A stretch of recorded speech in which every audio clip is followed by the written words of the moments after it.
Hello, and welcome to The Alt Left.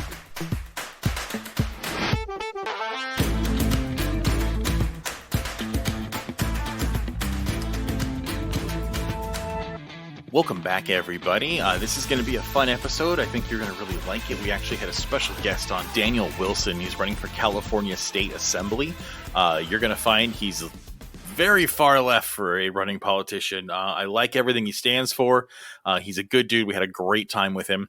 You will notice that it's just Kay and I. Matt is not here because Matt just had a bundle of joy. So he is at home doing anything but sleeping. And so he was not able to do this because he is double duty taking care of his wife and his new daughter. So make sure you congratulate him on the comments, and you'll have to put up with just me and Kay talking to a politician this week. But thank you for being here, and I hope you like it. Right, Kay?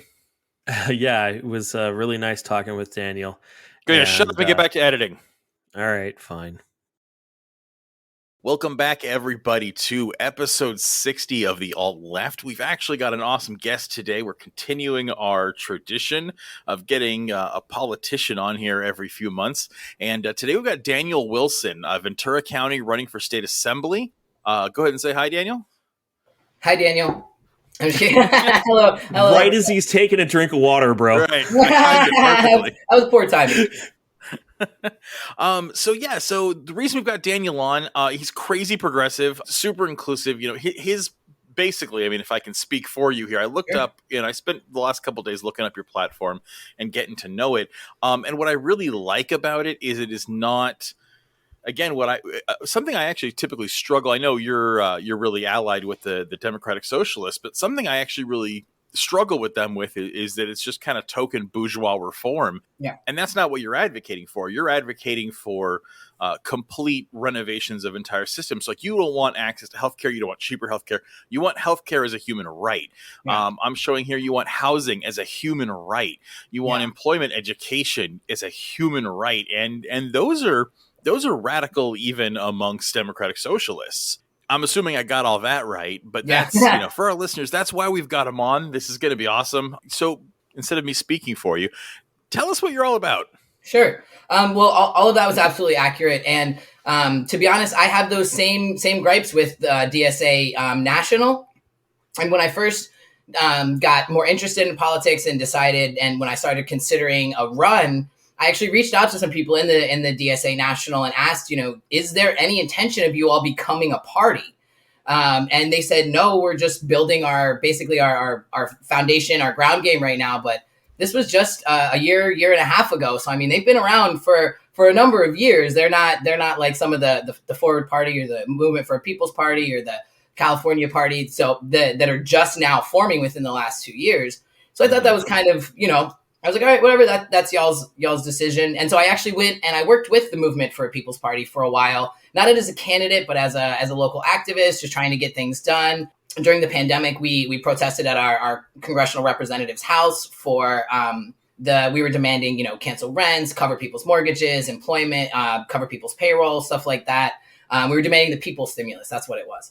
And so decided just to step away from them for a variety of reasons. And my experience both with them, working with DSA, and just watching everything happen in our country, I realized that, and also this was the big key that finalized my decision. Because when I first started running, everybody was like, you have to run as a Democrat or there's no chance. You're just wasting your time.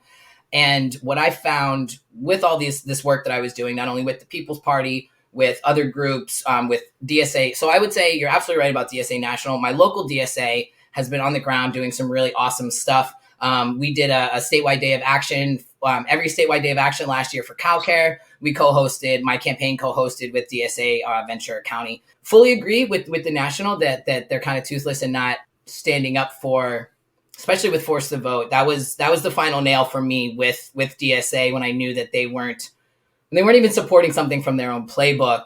And we can have a talk about the arbiters of force to vote, but the process and the leverage that you can use. I 100% agree with the idea of forcing a vote. Yeah. And I mean, you actually, I forgot who it was. You kind of went off on, it was Ash Kalra. It was Ash Kalra. Yeah. Mm-hmm. About how they basically said like, oh, we don't have enough to win, so we're just going to stop trying. And I don't know. I realized that I mean, I don't know. I like that you took that stance of saying that not having enough votes to win is an even better reason to hold a vote. Because again, we all know that sunshine is the best disinfectant, and you got to shine a light on these bastards and put that on their voting record. And I like that you went after them. Yeah, no, absolutely. And so what I would say is that, so all of my experience with all of those groups and all those different things, and then I volunteered at the polls 2016, 2018, and then 2019, I actually got hired at my local county elections office, and I ran the supply warehouse there. We put on 3 elections in 2020. And so between working in an elections office, meeting with voters and people out in public and having conversations about everything going on between the pandemic, our economy, everything, we would have these conversations and they would always start the same. No matter what you said, there was, oh, well, you're just a stupid Democrat, or, oh, you're just a dumb Republican. And I would say, well, actually, no, I'm neither. And instead of them, they were bracing for shock, right? Ready for a fight. And then they just, wait, what? You can do that? And yeah, you can, actually. You don't have to be a part of this system, the political party system. We still have to be a part of our voting system. Yeah, no, we're big on abandoning the two-party system. I mean, we talk all the time that, by sitting here and railing against the right wing and Republicans, and people are like, well, Joe Biden's, and it was like, I know, fuck Joe Biden too. Like, we don't my like the Democratic My Party. favorite is the shock after that, when they're like, oh, wait, what? They're completely flabbergasted. They have no idea what to do. And all of a sudden, you're on their side about something. And then you get to have a conversation instead of an argument. And that was what really solidified my decision. I already was frustrated with the Democratic Party, both 2016, 2020. I was never, I've been a non-voter my entire life. The first election I ever participated in was also a stolen election in 2004 with Gore and Bush and the Hanging Chads in Florida. So after that, I was like, I'm done. This doesn't matter. They're just going to steal it anyway. Fast forward, I didn't vote even while I served in the military until 2016. Bernie Sanders is what this who and what awoke in me. After 2020, I was registered as a Democrat up until 2020. The day he withdrew from the primary, I changed my registration to other. I said, I'm done with all of this. They're never going to let us do what we need to do and what the people of this country need. Not as long as we keep voting for him. Right. No. Right. No. And so there's 2 points in that. One, nobody who's profiting from a system is ever going to do something to change it. Right. So until we get money out, until we do these things, we're never going to be able to change the power dynamic in our political system. But the people that are in there aren't going to propose legislation that's going to do that. Even with all these bills that are for banning stocks in Congress, which I'm 100% for, none of them should be allowed to own stocks, have any corporate ties, have anything, no corporate ownership. I don't care if you sign it off to your son. No, you have to completely divest of everything to go into public service. That is the sacrifice you make to go into public service. But there's now, 4 or 5 different bills. They're all different. It's so confusing. Nobody knows what's going on. And half of them aren't even going to go far enough to do anything.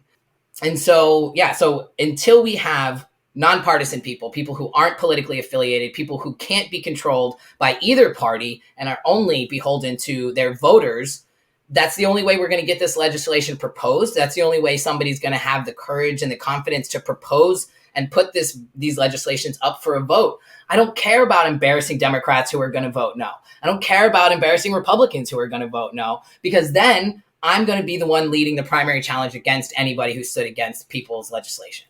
With a record showing that you're willing to vote for what's right. Like, that's the thing, is by forcing the vote, not only do you shame the people who won't vote for it, but you empower those who are willing to put their nickel down on the right side of history, Absolutely. They're focusing on, and this is one of my biggest complaints with the Democrat, other than the cheating and the robbing and the stealing. They're never leading and controlling the narrative. They're constantly responding. They're constantly on defense. And once a narrative has been set, you can talk till you're blue in the face. Most people aren't going to hear the retort. Just like a retraction, most people are only going to see the main article. Yeah. They're not going to see the small print retraction later. And so they suck at messaging. They're not unified on anything. And they're just, instead of playing defense, we need to be playing offense. We need to be leading the narrative. We need to be controlling the dialogue and calling these people out and running and being scared and focusing on, oh, I might embarrass somebody. Well, what about all of the I was just listening to Brianna Joy Gray's interview with Ash Kalra today, where she nailed him to the wall and held his feet to the fire, answer these questions.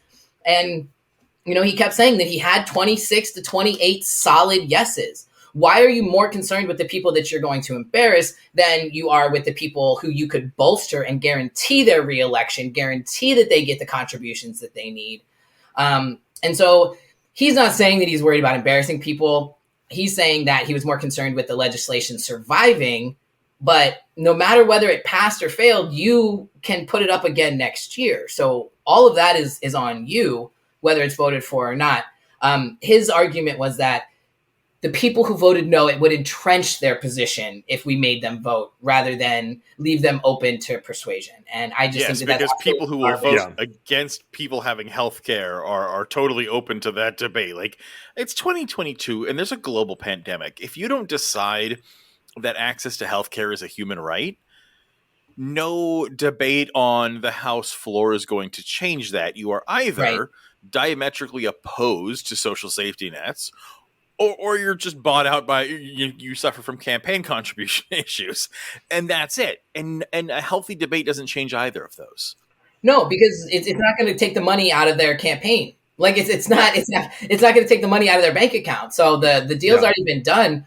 I mean, look, was it Kristen Sinema literally leaving the Senate floor to go have multi-million-dollar fundraisers with big oil and lobbyists, and so literally leaving the debate. So like, even if they're having a debate, she's not listening to it. She's already got her mind made up and is on her way to go have dinner with donors. So debate doesn't solve anything on the floor. At the end of the day, a mandate from the masses. It never has. What I will say is the one good benefit of the floor debate is the public. And we are watching now more than ever. I think C-SPAN's had its highest ratings in the last 2 years that it's ever had in the history of C-SPAN. Well, and now because of things like YouTube, you don't have to watch it live. You can literally look up the debate on the floor, and you can look up what your candidate thinks, and that's an artifact of the present day. You couldn't do that 20 years ago. No. The accessibility, the ease of even if say it's a 12-hour thing, you skip ahead to where your representative's talking. You want to see what they said, right? So absolutely, the flexibility and the ease of having it on multiple platforms, multiple sources, multiple ways for people to digest and access the information. And that's how we're holding people accountable. That's one of the ways is that's a record, right? They can't say that they didn't say that. We've got again, hate to keep nailing on her. We'll hit Manchin later, but Kristen Sinema's little curtsy, we have that on the public record, the thumbs down to the $15 minimum wage, because they made her do that, and she was absolutely destroyed in the media, not mainstream media, but social media and in the public square for that vote. If we hadn't taken that vote, she wouldn't have suffered any of that consequence or backlash. So that's actually a perfect example of why we need to do this. Her poll numbers, I think, are the lowest. I don't know if any, but I think it was down in like the teens in Arizona right now. Her poll ratings.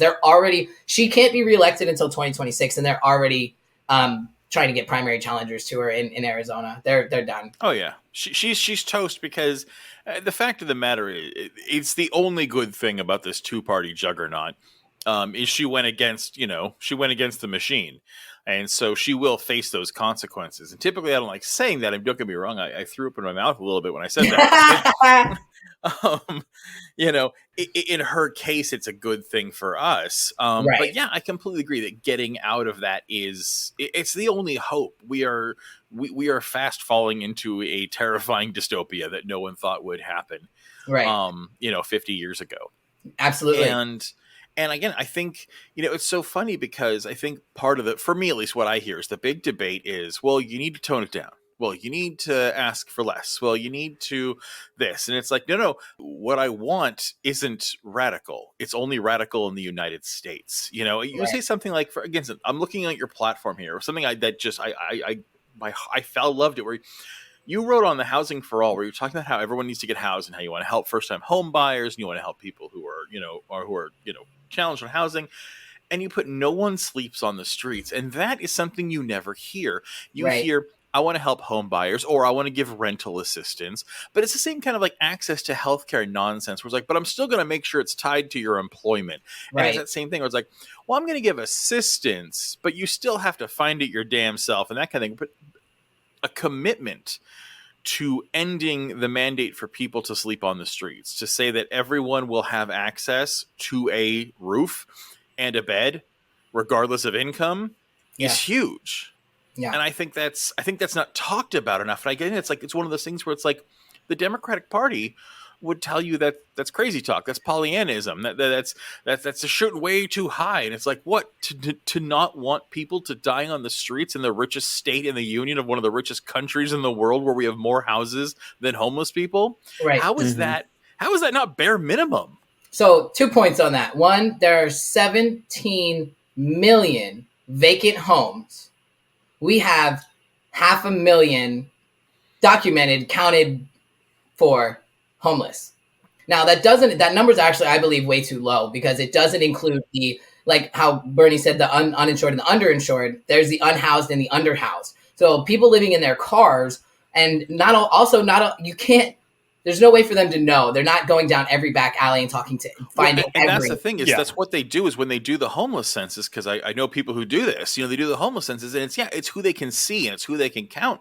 Right. They walk around to the encampments and they count 50 people, and that's all that is there. That doesn't mean anything. Visual, because we have criminalized being homeless in this country. So obviously, people who are homeless have gotten good at staying the hell out of notice. Yes. Mm-hmm. And if you, just like you're saying, if you walk up and you see that lot, you count 50 people. What about the 15 cars that are full? Mm-hmm. Yeah. Right. So with two people in it or 3 people in them.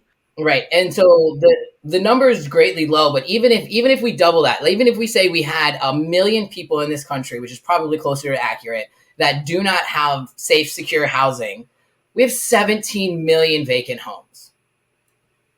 Now, that's a variety of anywhere from an apartment all the way to a mansion.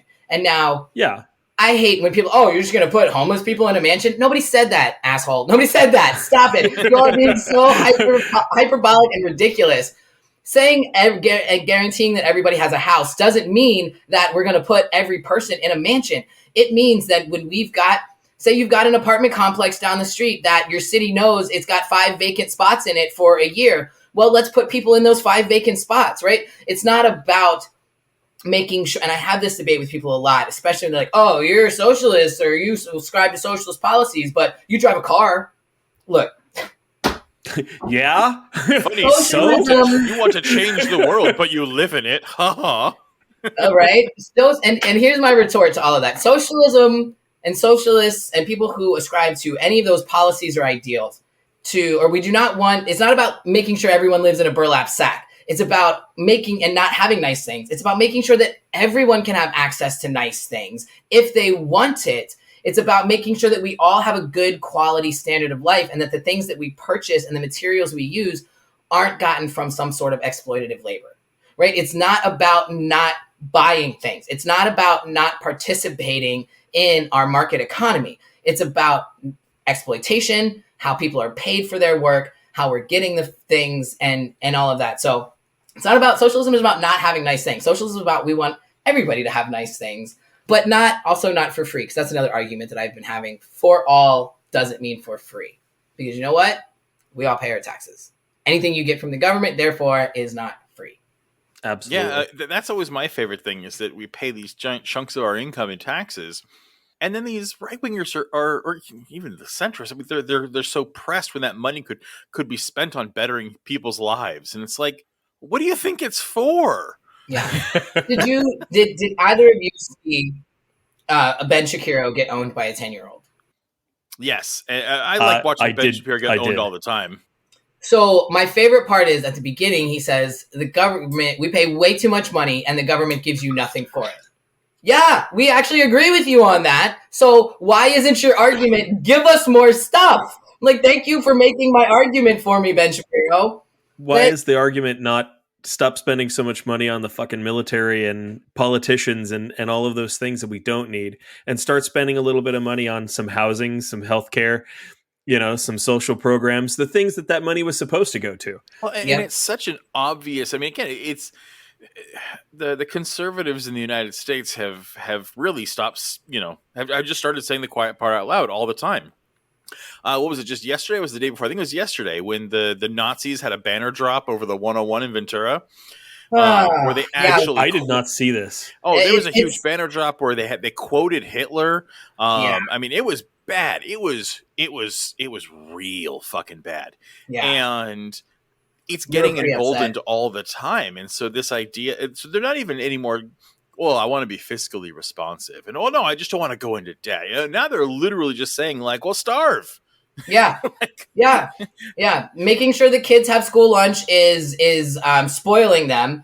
Another Trevor Noah put together a little short clip where it was like it's Ronnie Chang and it's like it's Sean Hannity going, free education, free this, and then with it clips to Ronnie Chang and he's like, yeah, sign me up. Like, what's the problem with all of that? Like, they keep making our argument for us.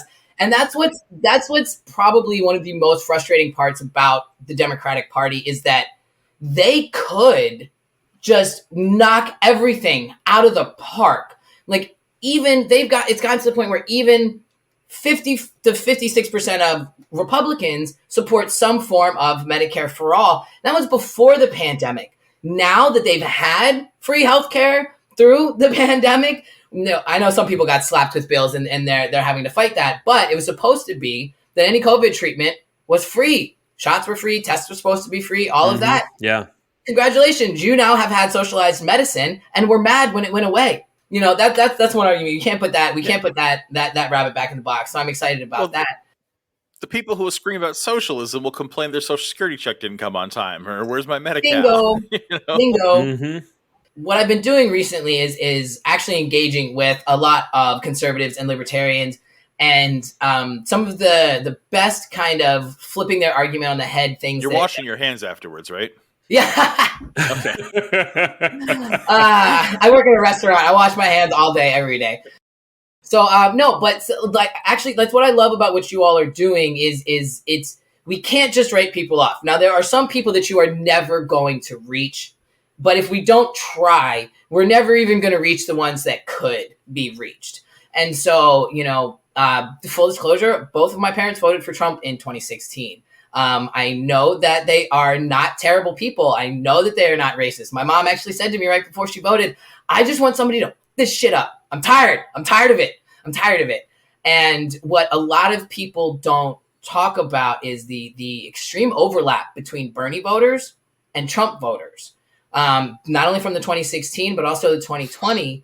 And so I know that my parents are good people. I love them very much. I'm able to talk to them. And going forward, they actually voted for Biden in 2020. So if I hadn't engaged with them, if I had just given up, if I had just written them off based off their 2016 vote, they wouldn't have come to where they are now, to where my mom is now sharing Bernie things with me. So, did you see this article about Bernie? And I'm like, I love you so much.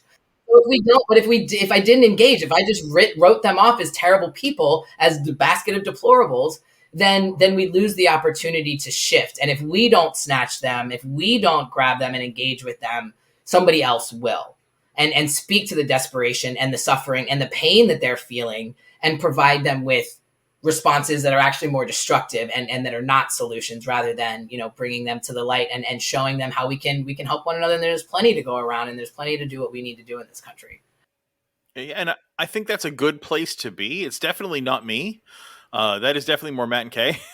I punch Nazis. It absolutely is.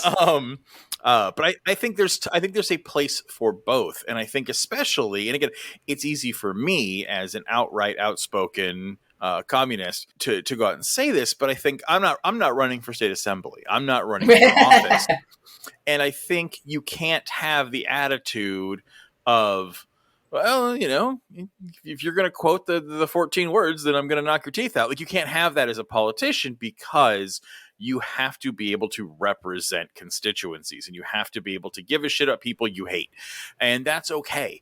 And I think that's the thing, is that this is where we need to have this coalition, because yes, the right is galvanized, and they always will be. The right is ruled by fear and hatred and ignorance, and those are gluing factors. And the left is ruled by rejections of systems and critical thinking, and that leads to lots of arguments and infighting and separation, because you actually give a shit about nuance.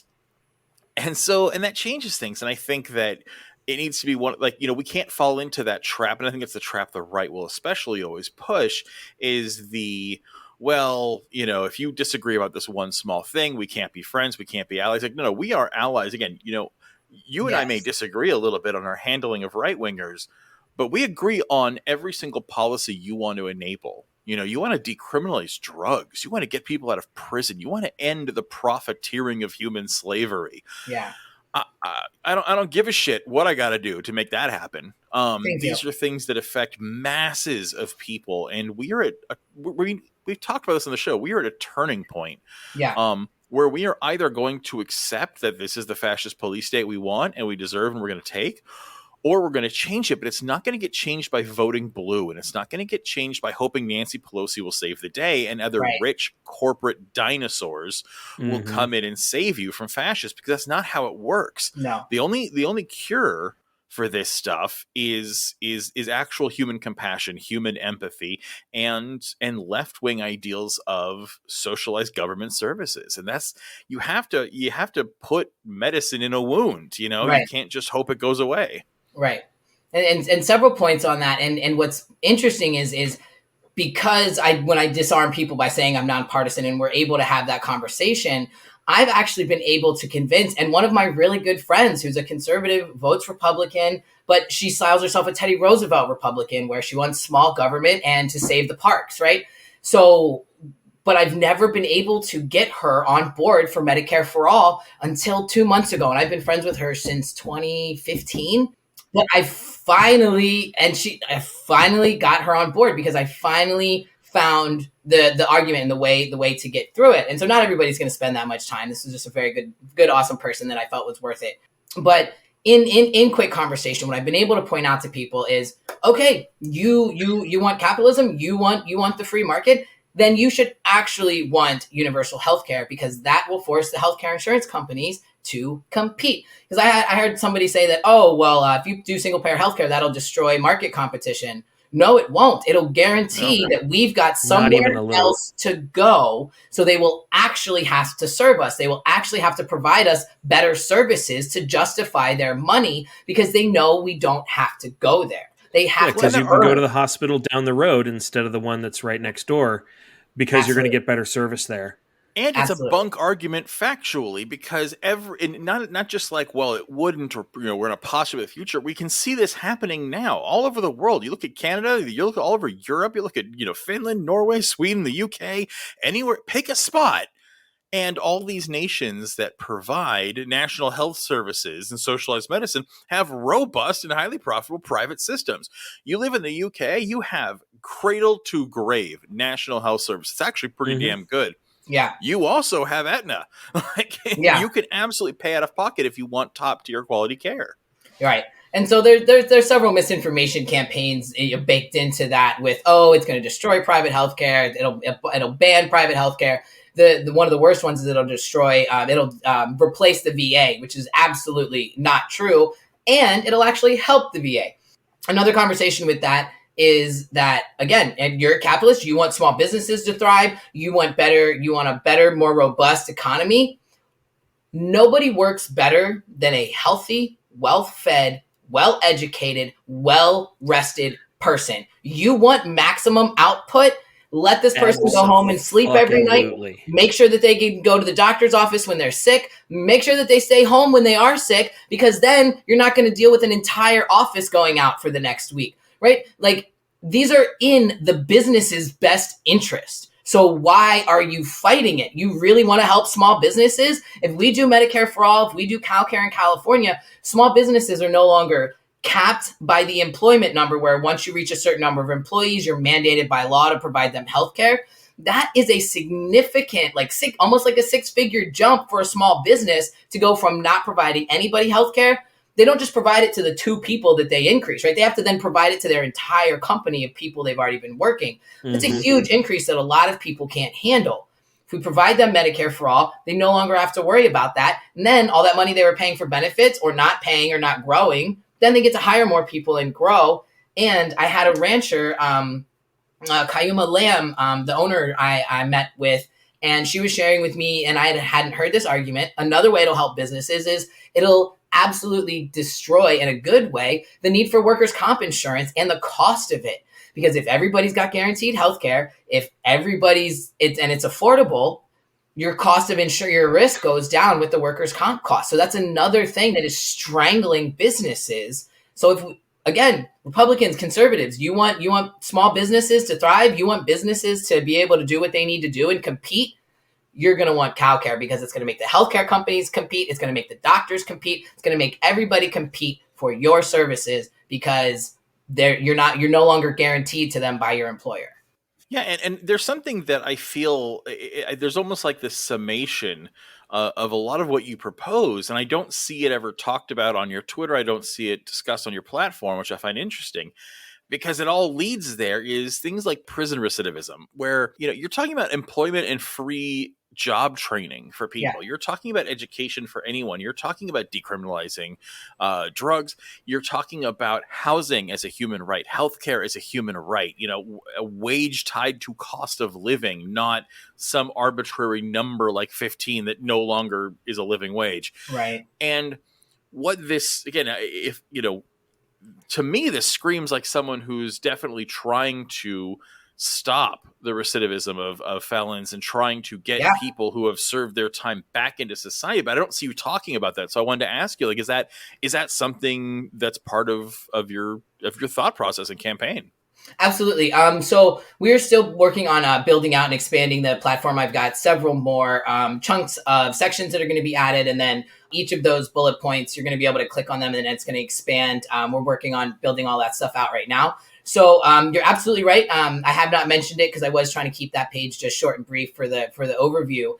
But no, prison, not prison reform, but the reforming the way we operate and criminalize and penalize people. That's what needs to be reformed, in the sense that, no, I'm 100% going to push for 100% abolishment of any for-profit prisons, juvenile and immigration detention centers in the state of California. Because even conservatives, fine. You say, law and order. We need to be able to, if you do a crime, there has to be a punishment. Okay, let's work with just that argument. Then why is somebody profiting off of it when our state has the capability to provide that service? Mm-hmm. Right. Absolutely. So I'm not arguing with you to let everybody out of prison. I'm just saying, let's remove the profit motive from it, where we have now learned that judges are getting kickback for sending people to certain prisons. And only stocking them. Right. Yeah. That as well. The double corruption on that. So we can have these real conversations with people about, it's not about, completely destroying this or completely removing that. Now, granted, I would love to work towards an absolute abolition of our carceral state. But again, working within it, we can still make huge, not moderate, not in moderation. We can still make huge steps towards making changes. We do not have to take baby steps and wait for 40, 20, another 200 years before things change. But also realizing that we can't. Rapid reform. Absolutely rapid reform. So there's a Living Wage Act that's just been proposed. I don't know if you all have heard about it. It's literally called the Living Wage Act of 2022 for the state of California, where it would take our minimum wage up to $18 an hour by 2026. We should be able to vote on it on the November ballot as citizens. So this is as a residents, this is a state ballot initiative. This is not something for the politicians, which those are my favorite. And we can talk about that too, because that's my backup plan for my backup plan. But I think that why does it need to be titrated up? By the time we do that, by the time it's 18 in 2026, just like you talked about, 15 is already too low for what we're dealing with now.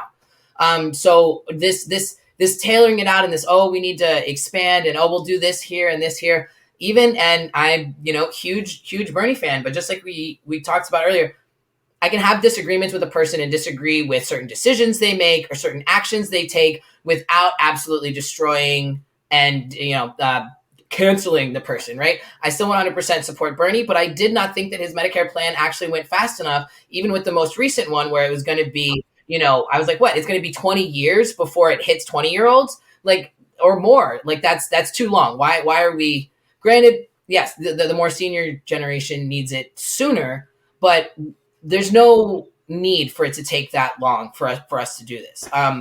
So no, absolutely rapid reform. And so with the not only the prison recidivism, And that's why I love that we restored voting rights to formerly incarcerated people here in the state of California. Mm-hmm. That's why I know that what I'm doing is going to resonate with people and that we want it. We've raised the minimum wage to $12 an hour. We legalized marijuana. We restored the voting rights to formerly incarcerated people and countless other state ballot initiatives. It's not the voters that are the problem. It's the legislators that are the problem. And I'm so tired of hearing, oh, we'll just go vote. Or, oh, the voters aren't out there enough. Oh, you all aren't doing enough. No, the voters are there. Like I've heard time and time again by our congressional representative who refuses to get on board with Medicare for all that, oh, well, you all need to go create the support for it and then I'll vote for it. No, that is your job. That is absolutely your job to make sure that not only we know what the legislation is, but how we're going to benefit it and why you're going to vote for it. It's not repeatedly put it on us that, oh, you have to go generate the support and then I might vote for it. Get out of here with that garbage. I'm so tired of this, just passing the buck and, oh, it's not abdicating their responsibility at every level, whether it's your state, local representatives, all the way to the federal representatives. The fact that we have a federal minimum wage of $7.25, $7.50 right now is absolutely unacceptable. In 2008, in the state of Maryland, I was waiting tables for $2.75 an hour. Wow. That's incredible. I mean, we've done an entire legal episode on that. The fact that is legal today still is absolutely disgusting because it hasn't increased since then. Right. Yeah. So this isn't the 1900s we're talking about. This is in 2008. I was making legally $2.75 an hour. And now the justification, the argument for that is, oh, well, this is a tipped position, so you're going to make tips. Well, when you live in a poor community where people don't have any money because there's no tipping. And so there were times where I would get a paycheck that said void because they taxed my check more than I made. Yep. That's insane. So you worked for free that week. And if you have healthcare tied to your employment, you can actually owe money. Yes. And you will end up having a check that is negative. Yes, they can absolutely do that to you. And then so that's where I feel like the failure is. And people are like, oh, well, what can we do? Well, the federal government has the responsibility to set the minimum standard. The states can go above and beyond, like we're doing right now, raising ours, even though the federal government won't get off its ass to do that. So the federal government has the obligation to provide the baseline for us. They're the ones that should mandate nobody sleeps on the streets and then let the states figure it out. But that's our congressional and our federal representatives. They're like, oh, well, the state's got to do this. Yeah, that's fine. But you've got to put up a piece of a ballot. You've got to put up legislation that's going to force them until they're told. I don't know if you all know about this. There was a state, California Supreme Court mandated that LA actually had to house everybody on Skid Row. I have not heard this. I have not heard that either. That's amazing. It is mandated that they have to provide. It's become such a public health risk because it is that they mandated that the city of LA has to provide housing for everybody on Skid Row. So they're building a complex. They're doing all these things, and so but Skid Row has been a problem since the 60s. This isn't much new. Longer This didn't just happen in the pandemic, but the pandemic really the silver lining I see of the pandemic, if there is one, is that it exposed the extent of the rot. We all knew this was here, but how many of us had 5 minutes to sit and watch what was happening? How many of us had 5 minutes to Google, are they legally allowed to do that? How many of us had the time because we were so busy just struggling to survive that we couldn't even look into or figure out what was happening? And our country's inability to provide us with masks, with PPE, to do our own vaccines, our failed manufacturing state by offshoring overseas all our jobs, all of it has been exposed. They can't say anymore, and they're trying to right now. They're trying to distract from it. Oh, Russia. Oh, China. Oh, this. I don't want another Cold War. I'm tired of this. We just got out of a hot war that we didn't even really get out of. You're right on the money. I mean, it's an absolute distraction game, and both sides are playing it. They're playing it differently, but they're both playing it. It's, again, the Republicans want to talk about blue collar work and manufacturing, that kind of thing, but you don't see them talking about any solutions. They're just like, well, Biden has created a supply shortage, and it's like, well, no, we don't produce anything. Right, Biden didn't create the supply shortage. The reason China gets goods to market faster is because it invested in its rail system. So they get more goods faster to market before they go bad, so they make more money off of it.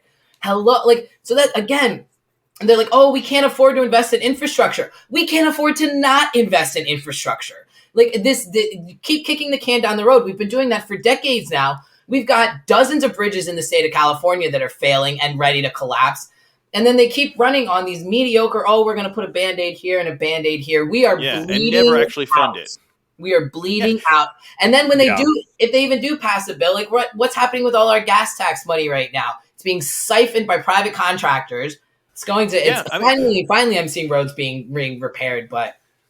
You're a veteran, like, you know what the infrastructure, the cost, the amount of energy that is not just wasted, but even appropriately spent, but whatever, like, you know what it takes to move massive amounts of people around. And it's like, well, we don't have the money for this. Like, we literally just said how many troops over to go protect our billionaire friends in Ukraine so we can go fight Russia for some stupid fucking reason. Like, but we don't have enough money for infrastructure.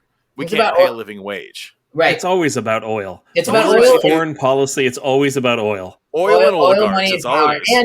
And it's a political distraction because Biden's poll ratings are at what, like 34%, something like that. We can joke it all year long. Like, when's the war going to start? Because he's dropped below 30-something%. Like, we got to have a war. Absolutely. So there's that. Then there's also the military industrial complex that's chomping at the bit since we pulled out of Afghanistan-ish. Not really. All that stuff. We spend a bigger chunk of our money on our military than North Korea does. North Korea spends a bigger percentage of their national funds on their citizens than we do. And why are we the world's police? Like, who put us in charge of that? Like, why does NATO even still exist? Like, what is all this? Why Ukraine doesn't even want us involved? Like, why are we inserting ourselves into conflicts and situations that have nothing to do with us? Again, why do we have 800 military bases? Oh, if any other country put a military base on our soil, we would consider it an act of war. But we expect it to be not only tolerated, but them to praise us and give us rewards and free stuff for gracing them with our pollution and our toxifying their environment and our mistreatment of their local residents. And that's something half of our nukes are being held on foreign soil. Yeah. Talk about the two parties, and look where it's heading right now. I mean, this issue with Ukraine and Russia, I mean, this was brought to a head by the the Obama administration with Biden as vice president. They're the ones who installed a fascist regime in Ukraine and pissed off Russia. And you got the Trump organization, which is clearly in bed with both Russia and Ukraine. Right. And then here we are, Biden, who's getting in bed with Ukraine again. It's like, it doesn't matter what party it is. There's a reason why every time you look at these UN votes, right, about ending the Cuban, blockade and things like that, it's like, who's against it? The U.S. and Israel. And it's like, why? Because Israel funds most of our senators. And it's like, there's such obvious ties to money where this comes into. And it's like, there's clearly, and again, we know that the Russian and Ukrainian oligarchs are in charge and are providing oil and funds and money. We know this. They are the ones funding the parties, right? The Democratic and Republican parties don't have the war chest they have because of private citizen donations. No. It's corporate donations and foreign donations. Absolutely. And it's clearly obvious. And I don't know what it takes to get people to snap out of this. Well, it's the best we can do. It's not the best we can do. It's literally the worst we can do. Right. We are one party away from a dictatorship. Right. No matter who's in charge, we've been at war, both parties, for the last 20 years. Right. So they can't say, oh, the Republicans this, oh, the Democrats that. Obama dropped more bombs on people than Trump and Bush did. Like, what? And right now, Biden is deporting people. So no matter no matter who's in charge, we're getting the exact same results. And so people like you said, that, oh, this is the best we could do. We're going to back this candidate, even though we know they're terrible. Well, why don't you back that other person over there? So that's where I come in. And that's what I'm trying to do, is show people that we have a different option, that we don't have to work within the party system. Now, that can't happen everywhere in this country. We are very fortunate here in the state of California that we have now opened our primaries, number one, that we have a jungle primary, number two. So you do not need a party nomination to get on the ballot, nor do you have to win? You do not have to unseat the incumbent in the primary to make it to the general. You only have to come in second. So now I know that this can't happen everywhere. So people like screaming at Nina Turner, oh, you can't run Democrat or we'll never trust you. Well, that's not viable in her state, right? So I think lobbing, accusations at people unrealistically when there's not a system built in there for them to do that. We have to understand, work within the system we have while we're trying to change it. Because so California, we have the benefit here. Well, if we start doing it here and we show the other states are like, hey, what are they doing? Why are they doing that? How are they doing that? That's when then we push it, right? So we've already got those two things. We also are one of the only states that has voted for term limits. We have term limits in the state of California. Yeah. Right? Yes, we do. Voters are already voters are already there pushing for these changes, needing for these things to happen, wanting for them to happen. We just need the legislators there and the option to do so. So until there's a candidate running on the outside, especially to the left of a Democrat, then they're going to keep saying, well, we don't have any option. Well, now that you do have an option, what's the excuse? I talk to people a lot about being disillusioned about voting because I'm the first one to say this two-party system's crap. I'm not going to vote for a Democrat because I don't vote for capitalists. And I think it's a fair assumption. They go, oh, well, you're just not going to vote. You're just giving. It's like, well, first of all, not voting is not voting for the fascist party, number one. But number two, you don't have to not vote. And I think that's a big lie that we're told is that like, well, if you're not going to support the Democrats or the Republicans, then you're just not going to vote. And so hold on, I don't support the Democrats or the Republicans, and I vote every single election, local, state, federal. I am there at every election because guess what? You're voting against the sheriff. You get to vote down judges. You get to vote for assembly people. You get to vote for city council people. Like you get to vote for all kinds of. You're voting for the governor. You're voting for the state senate. There's all kinds of measures, ballot measures, funding. You decide so much, and it's like you can reject this oligarchic two-party system and still vote and make things matter because you don't have to vote for Joe Biden, but you can still vote for everyone else that you like and that represents you. And a third-party vote is not a throwaway vote. Again, I voted in the last president's election. Yeah, and I did not vote for Biden. I voted for the PSL candidate. Nice. I voted for Gloria LaRiva. She's amazing. Love her to pieces. She stands for everything I believe in. Was she going to win? No. But it doesn't matter because she won't win until people start fucking voting third party. Exactly. And you need to not look for the D or the R. Find a candidate whose platform you give a shit about and who actually speaks for you as a voter and put your damn support behind them. That's how democracy is supposed to work. We need to vote our morals, our values instead of who's got what letter next to their name. And not only until we do this, but I can't remember. He's a talking head for media now, but he was in Democratic Party for a long time. He says the Democratic Party never has to listen to anything on the left because they know that we've got nowhere to go. Mm-hmm. That's accurate, man. They count on that. Right. And so until we step up and give people somewhere to go, we continue making that argument true. And so that's one of the reasons I'm running as nonpartisan. Beyond that, there's the fact that what's terrifying me right now is that even people who were ardently Bernie supporters who traveled across state lines to canvass for him are now saying very vocally, and they have a platform, that electoralism is dead and we shouldn't be voting anymore. And I'm like, no, dude, no, that is the worst. The fact that we have gone as far right as we have with us voting, imagine if we weren't. We are the only anchor slowing down the rapid rightward swing. If we pull up that anchor, there's nothing stopping it, number one. Number two, if our vote didn't matter, there wouldn't be over 100 pieces of legislation nationwide trying to stop us from voting right now. They're giving away the game by trying to stop us. Number three, just like you said, it's even if you say, all right, I'm not going to vote for the presidential, even if you do leave the presidential and the federal races blank, who is on your water board decides how clean your drinking water is. Who's on your parks and recs division decides what parks get renovated, decide what schools get what fund, not schools. Sorry, they decide what parks and what recreational facilities get funding, get built. The Coastal Commission. I mean, just all of this stuff. Right. And the all measures, kinds of things on there. The measures, money for dialysis, the Prop 22 that people got bought out on, and the $22 million Uber and Lyft spent.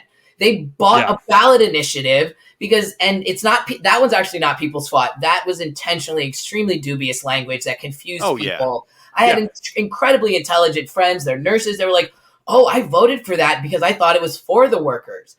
So no, we have to vote. Even if you don't vote in the federal races, vote in the local measures, the ballot initiatives, the state and the local races. But voting vote. But also not just get vote, involved.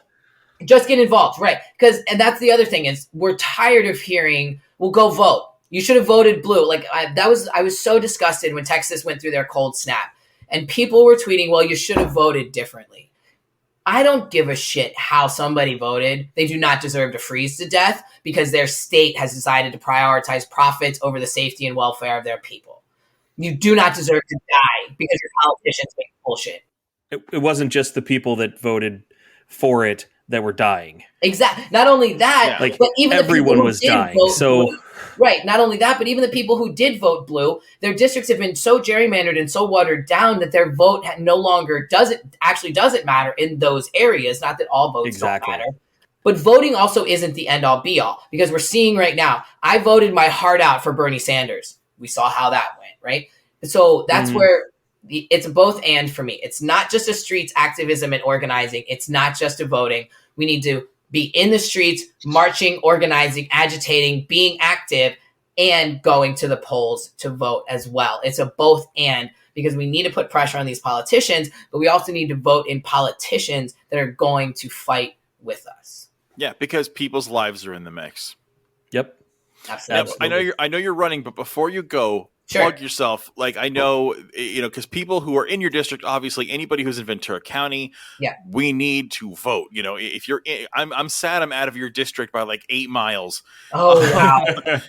Man, it sucks. So he's real close. Yeah, because you got it. Close. You got me. That's a hard but so if someone's your district A and they want to vote for Daniel Wilson, which you should, where can they go? And if someone's in Kentucky, if someone's in North Carolina, if someone's in Maine, where can someone go to sign things for you, to spread the word about you, to donate money to your campaign? Like, how can someone who lives 2,000 miles away get involved? What's websites? Where can they go to help?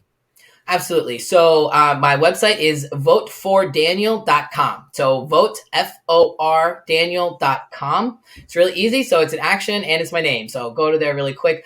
Website is vote, FOR, Daniel.com. On there in the top right corner is a bright yellow button. That's my contribution link. So that'll take you right to my my contribution platform. You can follow me at all of my social medias at Daniel FOR VC. That big old thing right there. So all of my social medias are at Daniel for VC. And so whether you're contributing dollars, time, whether you're spreading social media posts, helping amplify our message, if you've got any people, any networking, any podcasts that you think we should go on, any way that we can help get our message, our word, and our name out there, that's really what we need. We are 100% grassroots funded. We're not taking any money from any insurance companies, any corporates, any fossil fuels, any big lobbyists, nobody. If it's not a person, then I'm not taking money from them. So we need, as you know, that means that we need dollars. And so our opponent is taking corporate money right now. They're on the hook for at least 5 telecom companies, healthcare, our utility companies. So they're rolling in the bank right now. So that is the best way you could help, is either contributing funds or helping spread our awareness on social media, and that, so that we can get more support. Absolutely. And guys, we are going to have Daniel's links in the bio. They'll be there, but I just wanted to give you that so if someone's just listening in the car, they can phone it real quick or whatever. Oh, yeah. So, dude, thank you so much for being here. I really appreciate it. You, Daniel. You've absolutely got our support. Again, anybody who's listening, if you are fed up with this two-party bullshit and rich dinosaurs ruining everything going on, this is the kind of candidate you need to get behind. Show some love. So thank you for being here. We love you, dude. You're great. And for all the listeners, thank you for listening in. Please go check him out. Go to his website. Give him everything. And we will see you here next week. Till then, take care of yourselves. Take care of each other. And remember, the revolution is you.